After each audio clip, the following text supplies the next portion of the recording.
रखा है। इसका हम लोगों ने पूरा एक कमेटी बना के एक्सपर्ट का एनालाइज़ किया और उनके ग्रीवांसेस एड्रेस किए कि जिससे जो 23 लाख कैंडिडेट्स हैं उनका भी इशू ना हो और जो इतने कैंडिडेट्स हैं उनके भी इशू ना हो। बट टू एले द फियर अगेन कि इसमें किसी को भी वो ना हो, तो NTA हैज़ डिसाइडेड कि जो एक हमने ग्रीवांस रिड्रेसल कमेटी बनाई थी उसने जो रिकमेंडेशंस दी थी उनको जो है एक हाई पावर्ड कमेटी एनालाइज़ कर ले। तो एक हमने कमेटी बनाई है, उस कमेटी के वो कमेटी इनको एक बार फिर से देख लेगी कि जो इनके ग्रीवांसेस थे 1600 कैंडिडेट्स के उनके भी ग्रीवांसेस ना रहें, और जो 23 लाख लोगों के मन में हैं कि काफ़ी सारे टॉपर्स आ गए, ये आ गए, तो इनके भी इशूज वो ना हों। तो इस तरीके का निर्णय एक हम लोगों ने लिया है।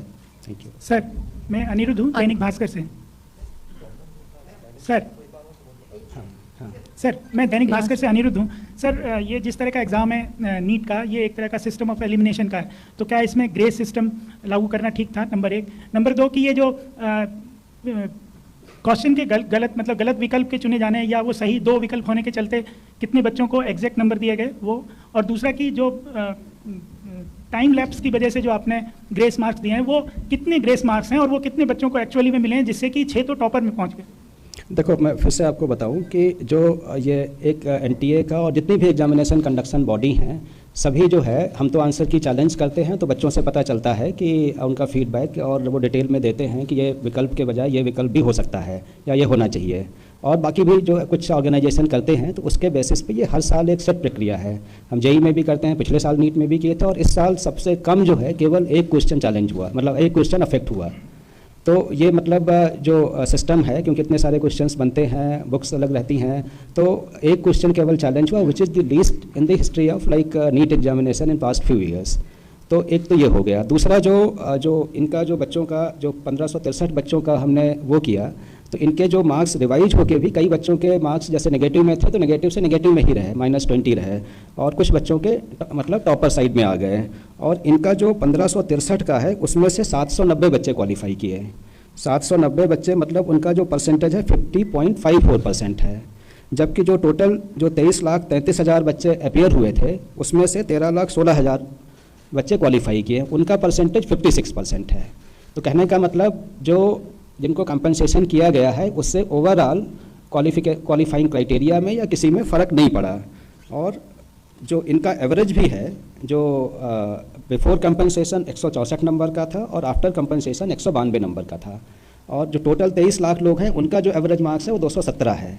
तो कहने का मतलब इनका जो कंपनसेशन के बाद भी एवरेज मार्क्स कम रहता है। अब इशू ये आता है कि केवल एक सेंटर पे इतना क्यों आया, तो उस सेंटर को भी हमने एनालाइज़ किया। उसका जो एवरेज मार्क्स थे वो 235 थे, मतलब जो 23 लाख बच्चों का एवरेज है उससे उनका ज़्यादा था। तो कहने का मतलब रिलेटिवली द स्टूडेंट्स वहाँ पे बेटर थे, जो मतलब हाई स्कोर कर सकते थे, और हाई स्कोर जिन्होंने बिना कंपनसेशन के भी किया। तो इस तरीके की चीज़ें जो है आपके। सर ये जो मैं जो पूछना चाह रहा था कि ये कंपनसेशन मार्क्स कितने से कितने दिए गए हैं इन बच्चों को, मतलब वो नंबर ऑफ मार्क्स कितने, जैसे क्वेश्चन के वो अलग अलग ग्रेस मार्क्स 5 था क्वेश्चन वाले पर, सबका अलग रहता है। तो वो रेंज कितना है? रेंज मैं आपको बता दूंगा, मतलब बट ये जो है हर बच्चे का जो है एक अलग उस पर उनकी जो आंसरिंग एफिशिएंसी है ये है, तो इसका जो है सबका एक अलग अलग वो है, इसका सिस्टम जो है जो कोर्ट के ऑर्डर्स में है कि मतलब उसकी आंसरिंग एफिशिएंसी कितनी है, ये कितना है, तो सबका जो ग्रेस मार्क्स है वो अलग होता है। इसी तरह से जो आपने क्लेट की बात की है, क्लेट का जो वो मतलब फार्मूला अपनाया गया, तो वो एक ऑनलाइन एग्जाम है और ये एक ऑफलाइन एग्जाम था जिसमें लिखित में केवल डॉट बनाना था, तो उस वाले सिस्टम को ऑफलाइन के लिए कैसे अपना लिया गया? पैटर्न एक है, पैटर्न मतलब टाइम लॉस का है, कॉन्सेप्ट टाइम लॉस का है, तो उसके आधार पे बनाया गया। और फिर जैसे मैंने बताया कि इसके लिए जो है इसको फिर से एक रिविजिट करने के लिए हमने एक कमेटी बनाई है जो पूरा इसको देखेगी कि जो ग्रीवांस रिड्रेसल कमेटी ने जो रिकमेंडेशंस दी थी उसके बेसिस पे एक बार फिर से उसको जो है पूरा एग्जामिन करेगी। Thank you. तो क्या रिजल्ट फिर से डिक्लेयर करेंगे री एग्जाम करके? देखो, इशू जो है केवल 1600 लोगों का है। ये 23 लाख जो बच्चे अपीयर हुए थे, 24 लाख में से 23 लाख बच्चे जो कुछ अपीयर हुए थे, इसमें से केवल 1600 बच्चों का इशू है। 4750 सेंटर के बजाय ये 6 सेंटर का इशू है। तो हम इसको एग्जामिन कर रहे हैं और इसको हमारी कमेटी एग्जामिन करेगी और उसके ऊपर जो रिकमेंडेशंस आएंगी उसके ऊपर फिर हम निर्णय लेंगे।